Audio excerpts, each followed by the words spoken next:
NATO में शामिल होकर दुनिया के सबसे खुशहाल देश फिनलैंड ने बहुत बड़े युद्ध को बुलावा दे दिया है। पुतिन ने 350 परमाणु बमों को सिर्फ फिनलैंड के लिए रिजर्व कर दिया है। ये सभी परमाणु बम फिनलैंड के काफी करीब पहुंच चुके हैं। नाटो फिनलैंड के रास्ते रूस को घेरने में लगा था और अब पुतिन ने फिनलैंड को बड़ी वार्निंग दे दी है। पूरी दुनिया को अब यही खौफ सता रहा है कि क्या परमाणु हमला होने वाला है।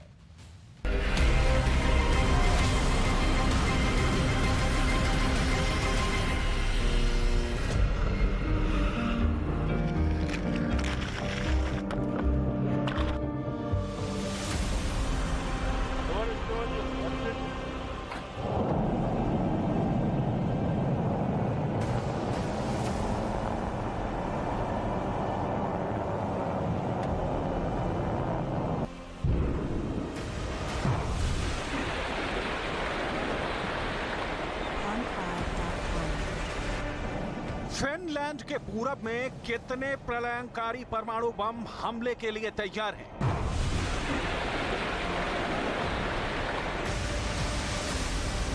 फिनलैंड के पूरब में रूस की न्यूक्लियर फोर्स कितने और परमाणु बम पहुंचा रही है?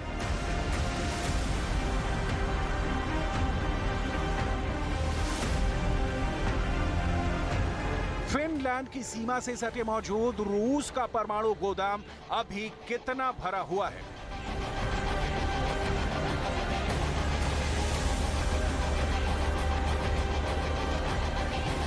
फिनलैंड के पड़ोस के समंदर में रूस के परमाणु हथियारों की गश्ती क्यों बढ़ गई है? क्या फिनलैंड में समंदर के रास्ते परमाणु सुनामी आने वाली है?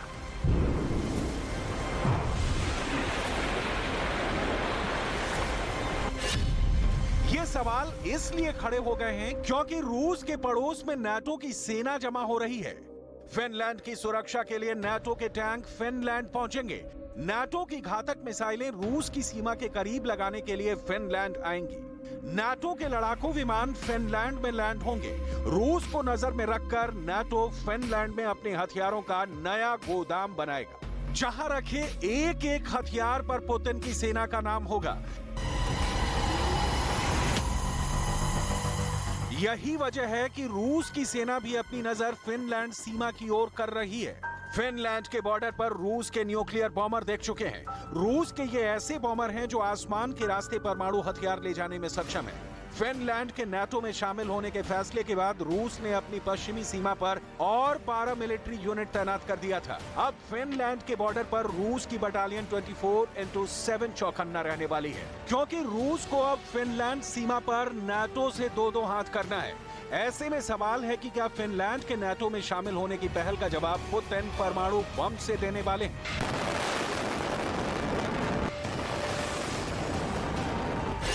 फेडरेशन ऑफ अमेरिकन साइंटिस्ट की एक हालिया रिपोर्ट बताती है कि फिनलैंड के पास मौजूद कोला प्रायद्वीप में रूस ने पनडुब्बियों पर 350 परमाणु बम लगा रखे हैं। सभी परमाणु बम 150 किलोटन की ताकत के हैं, यानी कोला प्रायद्वीप में मौजूद रूस के एक परमाणु बम हिरोशिमा पर गिरे बम से 10 गुना अधिक शक्तिशाली है। विश्लेषकों का कहना है कि फिनलैंड की नाटो में एंट्री से यूरोप में तनाव चरम पर पहुंचने वाला है, क्योंकि नाटो और रूस की बरसों पुरानी दुश्मनी का सबसे नया एपिसेंटर फिनलैंड बन गया है।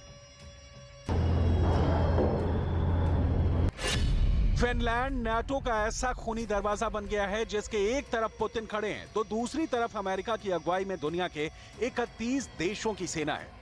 नाटो का आरोप है कि पुतिन नाटो का दरवाजा बंद करना चाहते थे, हमले की धमकी और युद्ध के नाम पर डराना चाहते थे, लेकिन फिनलैंड का नाटो के दरवाजे से दाखिल होना साबित करता है कि पुतिन विफल हो गए।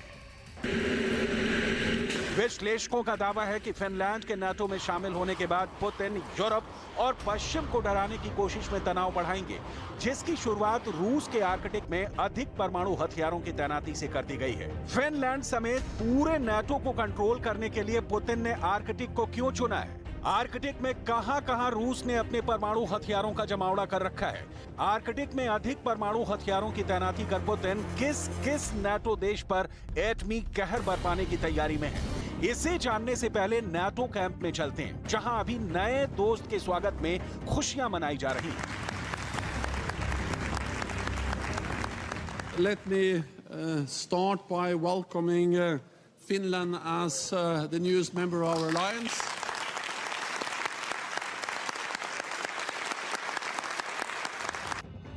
नाटो का दावा है कि फिनलैंड का नाटो में शामिल होना रूस के लिए बहुत बड़ा खतरा है, क्योंकि फिनलैंड 1340 किलोमीटर लंबा बॉर्डर रूस के साथ साझा करता है। फिनलैंड के रास्ते नाटो की पहुंच अब रूस के परमाणु अड्डे तक हो गई है। पुतिन के गुप्त परमाणु ठिकाने अब सीधे नाटो के निशाने पर आ गए हैं।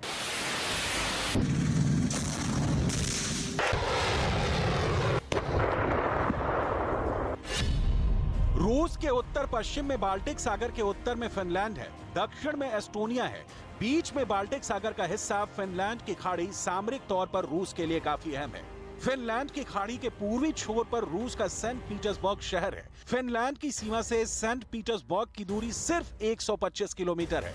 सेंट पीटर्सबर्ग में ही पुतिन का जन्म हुआ था। सेंट पीटर्सबर्ग रूस की आर्थिक राजधानी है। इसी शहर में रूस के सबसे ज्यादा अरबपति रहते हैं, जहां किसी भी तरह का नुकसान पुतिन को मंजूर नहीं। साफ है, फिनलैंड के नाटो में शामिल होने के बाद अब बाल्टिक सागर के रास्ते नाटो को अब न केवल रूस के सेंट पीटर्सबर्ग तक पहुंचने का रास्ता मिल गया है, बल्कि रूस के कोला प्रायद्वीप तक पहुंच भी आसान हो गई है, जो रूस का चलता फिरता परमाणु बेस है। कहा जाता है कि यहाँ पुतिन ने पनडुब्बियों में तैरता एटम बम लगा रखा है, जो समंदर के अंदर से निकलकर दुनिया के किसी भी हिस्से को खाक में मिला सकता है।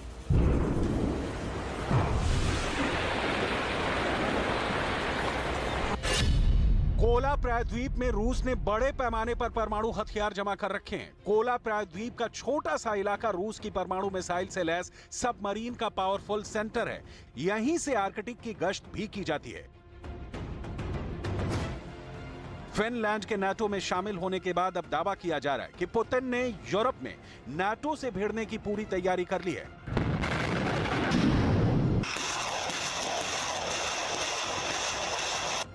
पुतिन की इस तैयारी को लेकर नॉर्वे के इंटेलिजेंस सर्विस ने एक डरावनी रिपोर्ट जारी की है। नॉर्वे की इंटेलिजेंस सर्विस का दावा है कि रूस ने परमाणु युद्ध के सीक्रेट प्लान को समंदर में आगे बढ़ा दिया है। नॉर्वे के इंटेलिजेंस सर्विस ने अपनी सालाना खुफिया रिपोर्ट में कहा कि रूस की नौसेना के उत्तरी बेड़े में युद्धपोतों को टैक्टिकल न्यूक्लियर हथियारों से लैस किया गया है। रिपोर्ट में जहाजों पर लगाए गए परमाणु हथियारों के बारे में बताया गया है। रिपोर्ट में दावा किया गया है कि 30 साल में यह पहली बार है जब रूस का बेड़ा परमाणु हथियारों के साथ समंदर में उतरा है। रिपोर्ट में कहा गया है कि इन परमाणु हथियारों का एक बड़ा हिस्सा रूस की नौसेना के उत्तरी बेड़े की पनडुब्बियों और जहाजों पर तैनात है। रिपोर्ट के मुताबिक शीत युद्ध के दौरान सोवियत संघ के उत्तरी बेड़े का युद्धपोत अक्सर परमाणु हथियारों से लैस होकर समुद्र में जाते थे, लेकिन शीत युद्ध के बाद यह पहली बार है जब रूस की सेना ने परमाणु हथियारों के साथ युद्धपोतों को समंदर में तैनात किया है। नॉर्वे के इंटेलिजेंस सर्विस रिपोर्ट में दावा किया गया है कि टैक्टिकल न्यूक्लियर हथियारों से लैस युद्धपोत और पनडुब्बियों को रूस ने आर्कटिक सागर और बाल्टिक सागर में एक साथ उतार दिया है।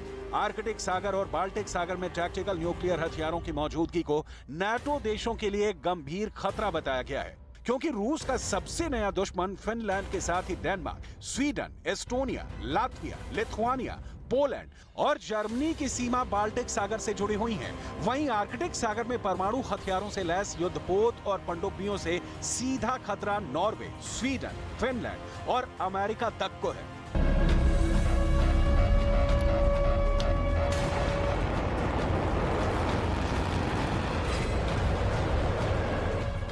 दावा किया गया है कि रूस की सेना ने अपनी युद्धपोत एडमिरल गोर्शकोव को परमाणु हथियारों से लैस करके आर्कटिक सागर में उतार दिया है।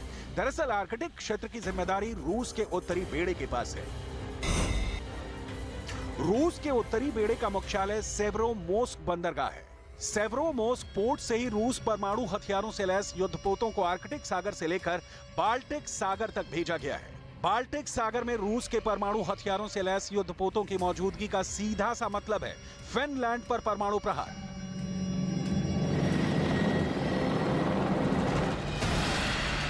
नाटो को डराने के साथ साथ रूस का नया टारगेट आर्कटिक नाम का बर्फ का ऐसा दरिया है जहां परमाणु युद्ध करके कब्जा पाना है। दरअसल विशेषज्ञों का मानना है कि आर्कटिक पर वर्चस्व स्थापित कर रूस नाटो को मात देना चाहता है। आने वाले दिनों में किसका होगा, इसकी लड़ाई अभी से शुरू हो गई है। इस होड़ में रूस सबसे आगे दिख रहा है। वजह है आर्कटिक में रूस की सैन्य तैयारी। रूस की मिलिट्री डेवलपमेंट की सैटेलाइट तस्वीरों ने अमेरिका समेत पूरे नाटो देशों को परेशान कर दिया है। सबसे पहले आप सैटेलाइट से ली गई इन खुफिया तस्वीरों को देख लीजिए। खुफिया तस्वीर नंबर 1, खुफिया तस्वीर नंबर 2, खुफिया तस्वीर नंबर 3, खुफिया तस्वीर नंबर 4, खुफिया तस्वीर नंबर 5, खुफिया तस्वीर नंबर 6, खुफिया तस्वीर नंबर 7, खुफिया तस्वीर नंबर 8। रूस की सैन्य तैयारियों का पर्दाफाश करने वाली इन तस्वीरों ने दुनिया के तमाम देशों की धड़कनें बढ़ा दी हैं। ये खुफिया तस्वीरें कैसे आर्कटिक में रूस के परमाणु युद्ध की तैयारियों का पर्दाफाश कर रही हैं।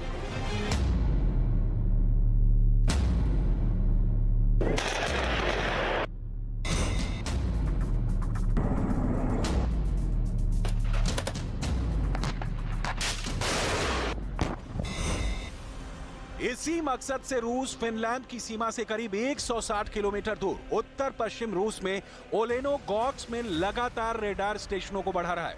ये रेडार फिनलैंड और नॉर्वे की सीमा से 400 किलोमीटर दूर बैरेंट्स सागर के तट पर पश्चिमी रूसी शहर ओस्ट्रोवोनोइन में भी बनाए जा रहे हैं। इसी तरह का निर्माण आर्कटिक सर्कल के ऊपर रूस के उत्तरी तट के करीब वोरकोटा में एक बेस पर किया जा रहा है। रडार सिस्टम का विकास रूस के उत्तर पूर्व में टिक्सी एयर डिफेंस साइट पर भी किया गया है। इसी तरह रूस की सेना आर्कटिक महासागर के द्वीप में मौजूद रूस की सबसे उत्तरी सैन्य ठिकाने नगस्कोय हवाई अड्डे पर रनवे में सुधार कर रहा है। ऐसे ही पूर्वोत्तर रूस की मुख्य भूमि के तट से लगे कोटलनी द्वीप पर बने टेम्प एयर बेस के रनवे को भी आधुनिक बनाया गया है। रूसी सेना की यह तैयारी नाटो के फिनलैंड वाले फॉर्मूले का काट माना जा रहा है। पुतिन के भविष्य वाले वॉर प्लान का संकेत दे रही हैं।